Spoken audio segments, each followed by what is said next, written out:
Hello students, कैसे हो? आज हम साइंस में चैप्टर नंबर 6 जैव प्रक्रम उसके बारे में थोड़ी पढ़ाई करेंगे। ठीक है, तो स्टार्ट करते हैं।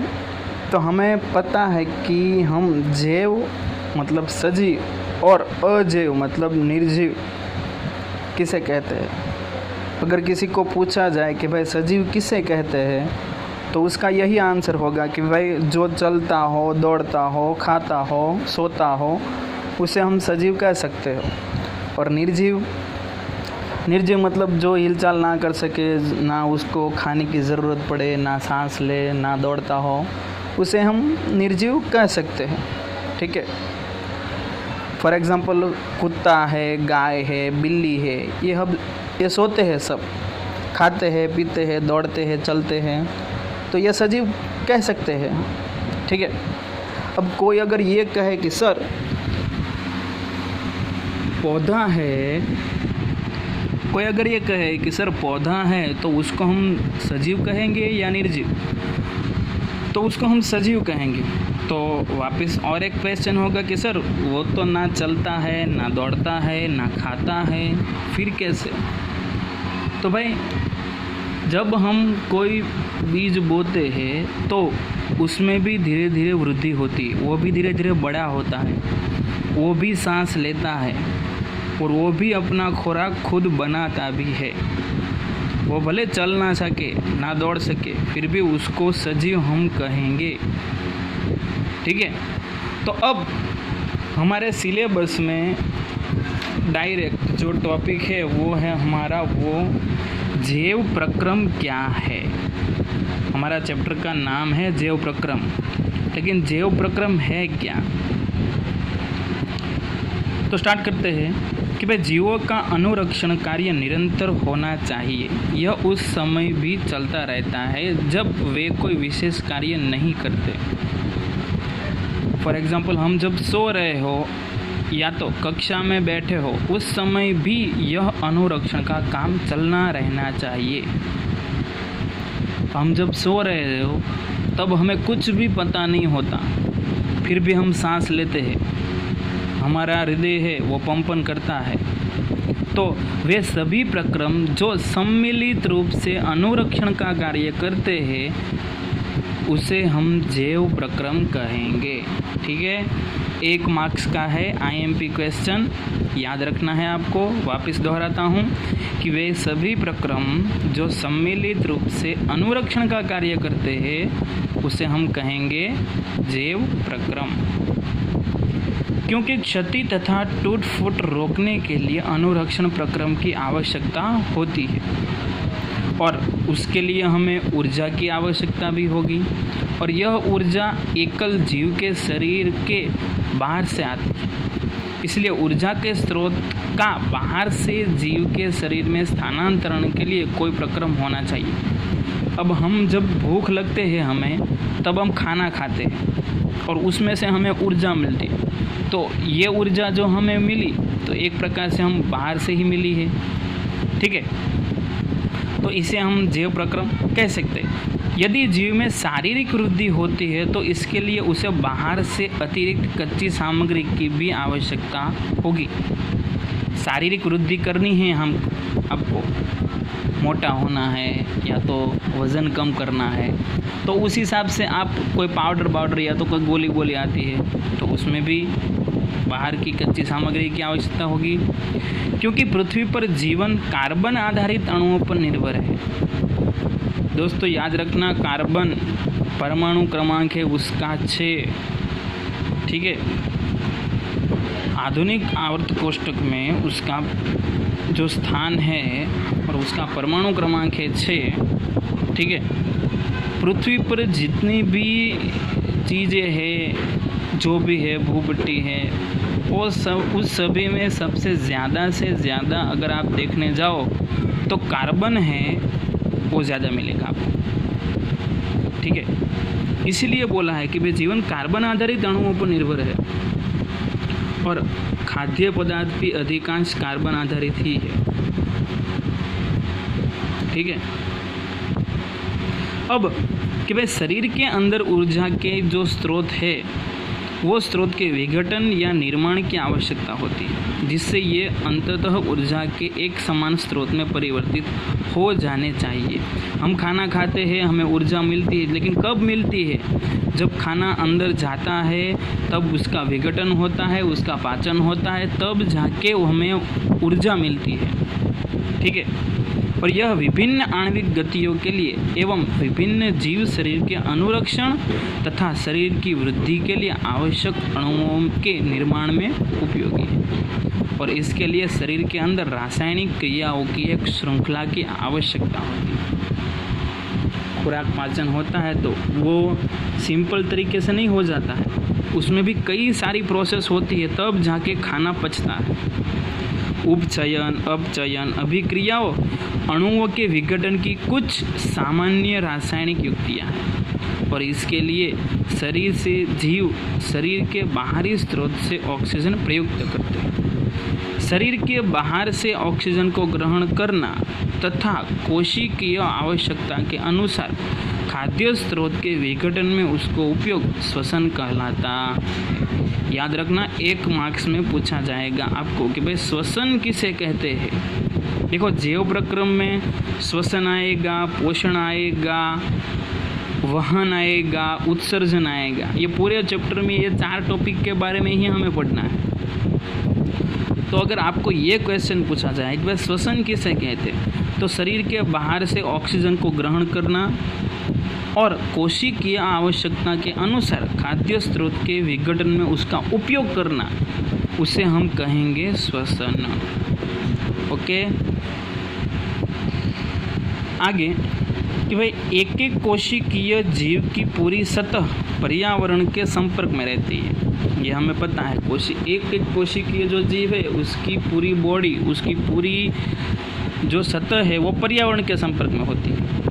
अतः इन्हें भोजन ग्रहण करने के लिए, गैसों का आदान प्रदान करने के लिए या वर्ज्य पदार्थ के निष्कासन के लिए किसी विशेष अंग की आवश्यकता होती नहीं है। ये एक कोशिकीय चीज़ों का मतलब अमीबा हो, पैरामीशियम, ये सब एक कोशिकीय जीव है। ठीक है, तो उसकी पूरी सतह है वो पर्यावरण में ही है, संपर्क में।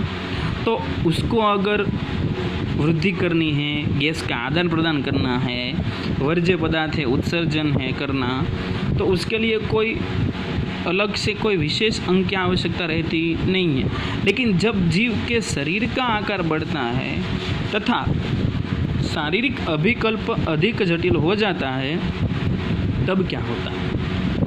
हम जो है हम बहुकोशिकीय है। ठीक है, तो हमें पता है कि भाई हमारी सभी कोशिकाएं पर्यावरण के संपर्क में नहीं रहती है। ठीक है, तो इसीलिए कि भाई जो हमें नाक दिया है तो वो किसके लिए? हम जितनी भी प्रक्रिया करेंगे वो सभी के विशेष अंग है हमारे पास, और ये बहुकोशिकीय जीव होते हैं, उसमें होते हैं। ठीक है, अतः साधारण विसरण सभी कोशिकाओं की आवश्यकताओं की पूर्ति नहीं कर सकता, और इसलिए तो हमारे पास सभी विशेष अंग है। जैसे कि आँख है तो उसका काम देखने का है, कान है तो उसका काम सुनने का है, नाक है तो उसका काम अलग अलग जो चीज़ें है या तो स्मेल है उसको सूंघने का है। ओके, चलो आगे। तो ये हमने देखा श्वसन के बारे में। अब हम देखेंगे वहन क्या है।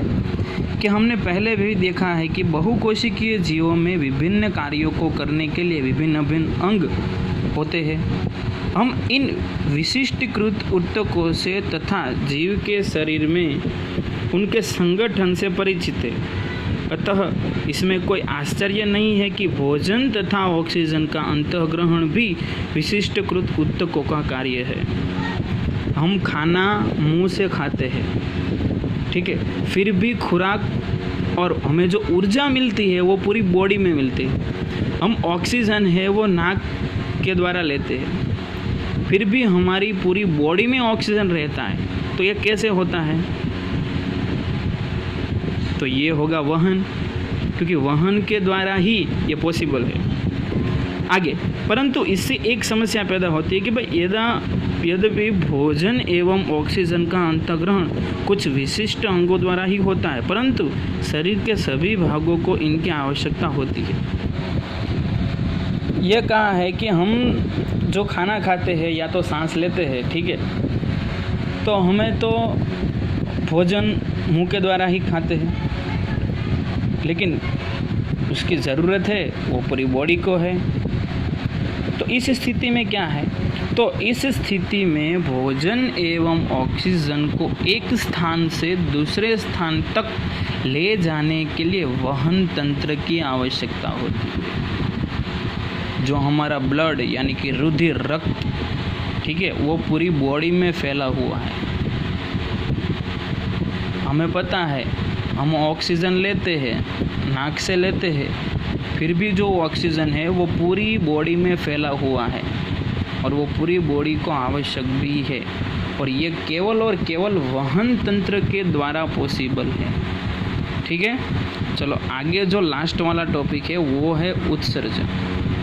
हमें पता है कि भाई जब रासायनिक अभिक्रियाओं में कार्बन स्रोत तथा ऑक्सीजन का उपयोग ऊर्जा प्राप्ति के लिए होता है, तब ऐसे उत्पाद भी बनते हैं जो शरीर की कोशिकाओं के लिए न केवल अनुपयोगी होते हैं बल्कि वे हानिकारक भी होते हैं।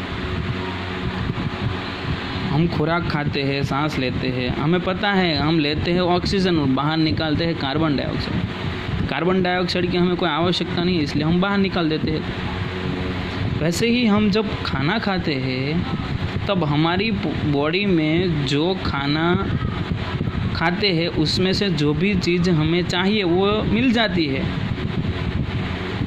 और हमें पता है कि हमारी बॉडी में भी रासायनिक अभिक्रिया होती है, ये हमने पहले चैप्टर में कहा था। तो ये रासायनिक अभिक्रिया के दौरान कुछ ऐसी चीज़ें भी उत्पन्न होती है जिसकी हमें कोई आवश्यकता नहीं है। आवश्यकता तो ठीक है, लेकिन अगर वो हमारी बॉडी में रहे तो हानिकारक भी हो सकते हैं। तो ये जो हानिकारक पदार्थ है तो उसको शरीर से बाहर निकालना आवश्यक भी होता है। तो इस प्रक्रम को हम कहेंगे उत्सर्जन। ऐसे पदार्थ जो हमारे शरीर के लिए हानिकारक है और हमारे लिए कोई उपयोगी भी नहीं है, तो ऐसे पदार्थों को शरीर से बाहर निकालने की जो पद्धति है उसे कहेंगे उत्सर्जन। यदि बहुकोशिकीय जीवों में शरीर अभिकल्पना के मूल नियमों का पालन किया जाता है तो उत्सर्जन के लिए एक विशिष्ट ऊतक विकसित हो जाएगा। मतलब इसका अर्थ ये है कि परिवहन तंत्र की आवश्यकता अपशिष्ट पदार्थों को कोशिका से इस उत्सर्जन ऊतक तक पहुंचाने की होगी।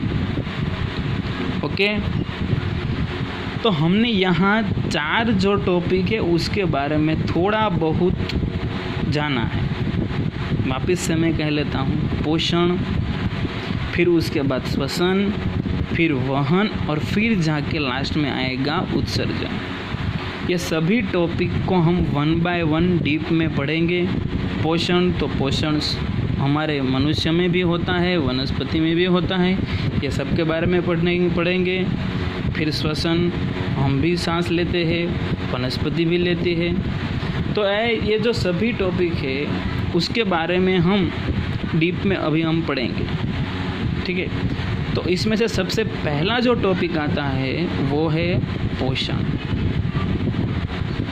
पोषण मतलब क्या? फॉर एग्जांपल कि हम टहलते हैं या तो साइकिल चलाते हैं तो हमें ऊर्जा का उपयोग करते हैं ना। तो उस स्थिति में भी जब हम कोई आभासी क्रियाकलाप नहीं कर रहे हैं, हमारे शरीर में क्रम की स्थिति के अनुरक्षण करने के लिए ऊर्जा की आवश्यकता होती है। वृद्धि, विकास, प्रोटीन संश्लेषण आदि में हमें बाहर से भी पदार्थों की आवश्यकता होती है, और यह ऊर्जा का स्रोत तथा पदार्थ जो हम खाते हैं वह है भोजन। सिंपल पोषण का मतलब क्या कि ऊर्जा, और ऊर्जा हमें कहाँ से मिलती है? भोजन करने के बाद। ठीक है, भोजन करते हैं ना सब, भूख लगती है भोजन खा लेते हैं, फिर बॉडी में एनर्जी आती है, ऊर्जा आ जाती है, ठीक है। और बाहर से ही जो सब्जियां है, ठीक है, जो फ्रूट्स है, उस सभी में से ही हमें ऊर्जा मिलती है, उसमें ही से ही हमें विटामिन, प्रोटीन, कार्बोहाइड्रेट, ये सभी चीज़ बाहर से ही मिल रही है, ठीक है। चलो अब नेक्स्ट कि भाई सजीव अपना भोजन कैसे प्राप्त करता है। आपको एक क्वेश्चन पूछा गया है यहाँ पे कि भाई सजीव है अपना भोजन कैसे प्राप्त करते हैं। तो हमें ये पता है कि भाई सभी जीवों में ऊर्जा तथा पदार्थ की सामान्य आवश्यकता समान है। हमें पता है कि भाई सबको ऊर्जा की ज़रूरत तो है ही, लेकिन इसकी आपूर्ति भिन्न विधियों से होती है। अलग अलग विधियों से हमें ऊर्जा मिलती है। कुछ जीव अकार्बनिक स्रोतों से कार्बन डाइऑक्साइड तथा जल के रूप में सरल पदार्थ प्राप्त करते हैं। मतलब वनस्पति, जो पौधे होते हैं, हमें पता है वो अपना खुराक खुद बनाते हैं, वो कार्बन डाइऑक्साइड का यूज़ करते हैं और पानी का यूज़ करते हैं।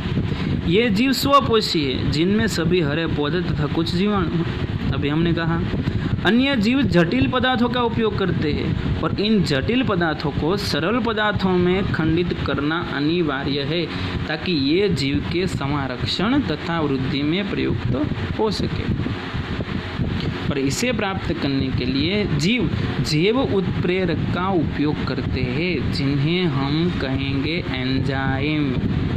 याद रखना, 1 मार्क्स में IMP है।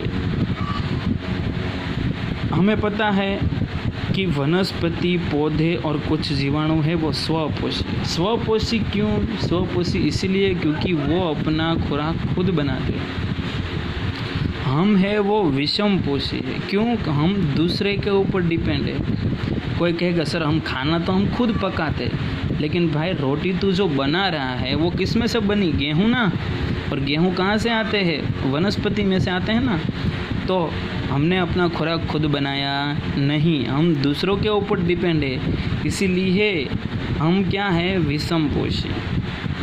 और विषम पोषी है वो प्रत्यक्ष या परोक्ष कहीं ना कहीं वो स्वपोषी पर तो निर्भर है ही। दुनिया में जितने भी जीव है, मनुष्य है, वो सभी को कहीं ना कहीं वनस्पति जो स्वपोषी है उसकी ज़रूरत तो पड़ेगी ही, ठीक है। चलो आगे। जंतु तथा कवक इसी प्रकार के विषम पोषी जीवों में सम्मिलित है। उसमें न केवल मनुष्य लेकिन कुछ जंतु और कवक भी विषम पोषी जीवों में सम्मिलित हो जाते हैं, ठीक है। वो भी किसी स्वपोषी हो गए, उसके ऊपर डिपेंड हो गए, ठीक है। चलो अब हम पोषण के प्रकार के बारे में थोड़ा बहुत ज्ञान लेंगे। आपको पूछा जाए कि पोषण किसे कहते हैं और उसके प्रकार बताएं, तो सबसे पहला प्रकार हम पढ़ेंगे स्वपोषी पोषण। स्वपोषी के बारे में थोड़ा बहुत तो आपको पता चल ही गया कि भाई वो खुराक खुद बनाता है, ठीक है। और देखते हैं, चलो आगे, कि स्वपोषी जीव की कार्बन तथा ऊर्जा की आवश्यकताएं प्रकाश संश्लेषण द्वारा पूरी होती है। प्रकाश संश्लेषण आपने नाम सुना होगा, ठीक है। यह वह प्रक्रम है कि जिसमें स्वपोषी बाहर से लिए पदार्थों को ऊर्जा संचित रूप में परिवर्तित करता है। यह पदार्थ कार्बन डाइऑक्साइड तथा जल के रूप में लिए जाते हैं। पौधे है वो स्वपोषी है, तो वो क्या करता है? प्रकाश संश्लेषण की विधि है, उसके द्वारा अपना खुराक बनाते हैं और उसमें भी उसको कार्बन डाइऑक्साइड और जल चाहिए और सूर्य का प्रकाश भी चाहिए और चीज़ यानी कि क्लोरोफिल। ये सभी चीज़ों की उपस्थिति में सबसे पहले कार्बोहाइड्रेट में परिवर्तित कर दिए जाते हैं। फिर कार्बोहाइड्रेट पौधों को ऊर्जा प्रदान करने में प्रयुक्त होते हैं। कार्बन डाइऑक्साइड, पानी, क्लोरोफिल और सूर्य का प्रकाश, ये सब चीज़ों की ज़रूरत होती है प्रकाश संश्लेषण की विधि अगर करनी है तो, ठीक है। अगले हम टॉपिक में अध्ययन करेंगे कि यह कैसे होता है। जो कार्बोहाइड्रेट तुरंत प्रयुक्त नहीं होते उन्हें मंड के रूप में संचित कर दिया जाता है। आप बाजू में एक फिगर देख रहे हो, एक पत्ती है, वो पत्ती की अनुप्रस्थ काट का आपको ये जो फिगर दी है उसमें आप देख सकते हो कि भाई आपको पर्णपटल, मध्य सिरा, ये सभी चीज़ आपको देखने की मिलेगी। ठीक है, कुछ इसी तरह की स्थिति हमारे अंदर भी देखी जाती है। हमारे द्वारा खाए गए भोजन से व्युत्पन्न ऊर्जा का कुछ भाग हमारे शरीर में ग्लाइकोजन के रूप में संचित हो जाता है। हम जब खाना खाते हैं तो उसमें से कुछ भाग का ग्लूकोजन में रूपांतर होता है, उसमें संचित हो जाता है। देखो यहाँ पे समीकरण दिया है, कार्बन डाइऑक्साइड मतलब CO2, H2O मतलब पानी, ये दोनों को सूर्य के प्रकाश की हाजिरी में, उसकी उपस्थिति में और क्लोरोफिल की उपस्थिति में आप प्रकाश संश्लेषण की विधि करेंगे तो उसमें से मिलेगा आपको ग्लूकोज, ऑक्सीजन और वापस आपको मिलेगा पानी। ठीक है, चलो अब मैं बार बार आपको ये कह रहा हूँ कि प्रकाश संश्लेषण, तो रियल में ये है क्या? तो प्रकाश संश्लेषण में क्या होता है कि भाई उसमें क्लोरोफिल द्वारा प्रकाश ऊर्जा को सबसे पहले अवशोषित किया जाता है, फिर प्रकाश ऊर्जा को रासायनिक ऊर्जा में रूपांतरित किया जाता है, फिर जल अणुओं का हाइड्रोजन तथा ऑक्सीजन में होता है अपघटन। सबसे पहले क्लोरोफिल द्वारा प्रकाश ऊर्जा को खींचना, फिर प्रकाश ऊर्जा का रासायनिक ऊर्जा में रूपांतरित, फिर जल अणुओं का हाइड्रोजन और ऑक्सीजन में क्या होता है अपघटन, फिर तीसरा है वो कार्बन डाइऑक्साइड का कार्बोहाइड्रेट में होता है अपचयन। ठीक है, तो ये सभी चीज़ें होती है प्रकाश संश्लेषण के दौरान। यह आवश्यक नहीं है कि ये चरण तत्काल एक के बाद दूसरा हो, ऐसा ज़रूरी नहीं है कि एक के बाद तुरंत दूसरा हो। उदाहरण के लिए कि भाई मरुद भी जो पौधे हैं ना, वो रात्रि में कार्बन डाइऑक्साइड लेते हैं और एक मध्यस्थ उत्पाद बनाते हैं, दिन में क्लोरोफिल ऊर्जा अवशोषित करके अंतिम उत्पाद बनाता है। हमें पता है कि बस सूरज है तो दिन में ही वो आएगा, इसलिए प्रकाश संश्लेषण की विधि याद रखना दिन में ही पॉसिबल है। ये जो मरुद्भिद पौधा है वो रात्रि में क्या कहलाता है, कार्बन डाइऑक्साइड। ठीक है, और एक मध्यस्थ उत्पाद भी बना देता है। दूसरी चीज़ कि भाई अगर आपने नोटिस की हो तो एक पत्ती की अनुप्रस्थ काट का सूक्ष्मदर्शी द्वारा अवलोकन, यहाँ पे आप देख रहे हो फिगर उसमें दिया गया है, उसमें से कुछ केशिकाओं में हरे रंग के बिंदु दिखाई देते हैं आपको, और ये जो हरे रंग के बिंदु आपको दिखाई दे रहे हैं वो क्लोरोप्लास्ट है। क्या है क्लोरोप्लास्ट? एक मार्क्स में अगर वो पूछना चाहे तो पूछ सकते हैं। और इनमें क्लोरोफिल होता है, याद रखना क्लोरोफिल किस में होता है, क्लोरोप्लास्ट में। ठीक है, और प्रकाश संश्लेषण के लिए हमने बताया था कि क्लोरोफिल आवश्यक है। और क्या क्या चीज़ है, कार्बन डाइऑक्साइड, पानी, सूर्य प्रकाश की उपस्थिति, और जो मेन इम्पोर्टेंट है वो है क्लोरोफिल। ओके, चलो आगे।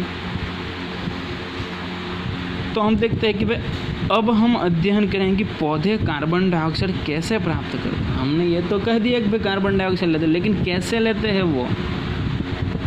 हम जैसे नाक से सांस लेते हैं तो पौधे कैसे लेते होंगे? तो हमने कक्षा 9 में, आप याद करो, रंध्र के बारे में कुछ चर्चा हुई थी। जो पत्ती की सतह पर सूक्ष्म छिद्र होते हैं, आप देख सकते हो बाजू में पत्ती में सूक्ष्म छिद्र होते हैं, वो आप ऐसे देखोगे तो नहीं मिलेगा। और प्रकाश संश्लेषण के लिए गैसों का अधिकांश आदान प्रदान इन्हीं छिद्रों के द्वारा होता है। ज़्यादा से ज़्यादा गैस हो, कार्बन डाइऑक्साइड हो, तो आदान बाहर निकलना, अंदर जाना, ये सब ये जो आपको रंध्र है उससे ही होते। लेकिन यहाँ यह जानना है कि आवश्यक है कि गैसों का आदान प्रदान तने, जड़ और पत्तियों की सतह से भी होता है। ऐसा ज़रूर नहीं है कि रंध्र के द्वारा, थोड़ा बहुत जड़ है, फिर तने हैं, पत्तियों है, ये सब में होता है। इन रंध्रों से पर्याप्त मात्रा में जल की भी हानि होती है। अब हमें पता है कि भाई पौधे को हम पानी देते हैं तो मतलब पौधे में भी पानी होगा कहीं ना कहीं, धीरे धीरे सूख जाता है। इसका मतलब जो पत्तियां होते हैं वो हरे रंग की होती है तो फिर पीले रंग की हो जाती है। क्यों? क्योंकि उसके अंदर जो पानी है वो निकल जाता है, हानि हो जाती है। और वो जो है फिर क्या होता है कि जब प्रकाश संश्लेषण के लिए कार्बन डाइऑक्साइड की आवश्यकता नहीं होती तब पौधा इन छिद्रों को क्या करता है? बंद। और छिद्रों का खुलना और बंद होना द्वार कोशिकाओं का एक कार्य है। याद रखना, छिद्रों को खोलना और बंद करना किसका काम है? किसका है? कोशिकाओं का है। और द्वार कोशिकाओं में जब जल अंदर जाता है तो वे क्या हो जाता है? फुल। मतलब ये जो छिद्र है उसमें अगर आप पानी डालोगे तो वो क्या होगा? खुल जाएगा। इसी तरह जब द्वार कोशिकाएं सिकुड़ती है तो छिद्र बंद हो जाता है। ठीक है, तो आगे अब तक हम यह चर्चा कर चुके हैं कि भाई स्वपोषी अपनी ऊर्जा आवश्यकता की पूर्ति कैसे करते हैं, लेकिन उन्हें भी अपने शरीर के निर्माण के लिए अन्य कच्ची सामग्री की आवश्यकता होती है। स्थलीय पौधे प्रकाश संश्लेषण के लिए आवश्यक जल की पूर्ति जड़ों द्वारा मिट्टी में उपस्थित जल के अवशोषण से करते हैं। याद रखना, स्थलीय जो पौधे हैं वो क्या होता है? उसकी जड़ होती है, वो जड़ जमीन के साथ जुड़ी होती है। तो वो जो मिट्टी होती है वो मिट्टी में जो थोड़ा बहुत जल रहता है वो अवशोषण करते हैं। फिर नाइट्रोजन, फॉस्फोरस, लोहा तथा मैग्नीशियम शरीर के अन्य पदार्थ भी कहाँ से मिलते हैं? मिट्टी में से ही मिलते हैं। और नाइट्रोजन एक आवश्यक तत्व है जिसका उपयोग प्रोटीन तथा अन्य यौगिकों के संश्लेषण में किया जाता है। दोस्तों, IMP है कि वह ऐसा कौन सा तत्व है जिनका उपयोग प्रोटीन तथा अन्य यौगिकों के संश्लेषण में किया जाता है? तो आपको याद रखना है वो क्या है? नाइट्रोजन।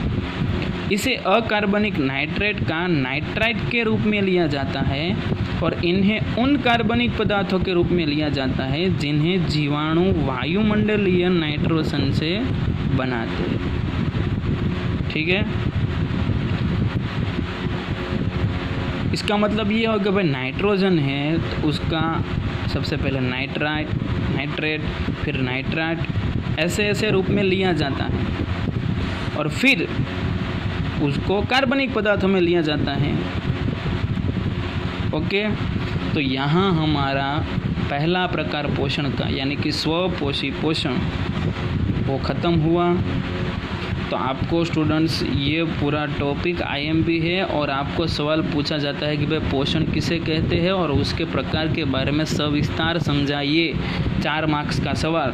तो आपको स्वपोषी और विषमपोषी जो हम आगे पढ़ने वाले हैं, ठीक है, वो दोनों के बारे में डिस्कशन करना पड़ेगा। ठीक है, तो इस वीडियो में मैंने जो भी आपको समझाया है वो आपको एक बार पढ़ाई करनी है, याद रखना है, समझना भी है। ठीक है, ना समझ में आए और ना याद रहे तो आप लिख के भी याद कर सकते हो। और उसमें मैंने जो भी IMP क्वेश्चन बताए जैसे कि पोषण की, श्वसन की, उत्सर्जन की, वहन की, ये सभी की परिभाषा याद रख लो आप। फिर ये स्वपोषी पोषण है तो उसमें प्रकाश संश्लेषण में क्या क्या होता है, उसमें कितने पॉइंट, ये सभी चीज़ आपको याद रखनी पड़ेगी। ठीक है, और जो भी इम्पोर्टेंट पॉइंट है तो वो आप बुक में भी लिख सकते हो। उससे क्या होगा, आप जब भी ये चैप्टर लोगे तब आपको वो पॉइंट ही याद रखने पड़ेंगे। Okay, thank you.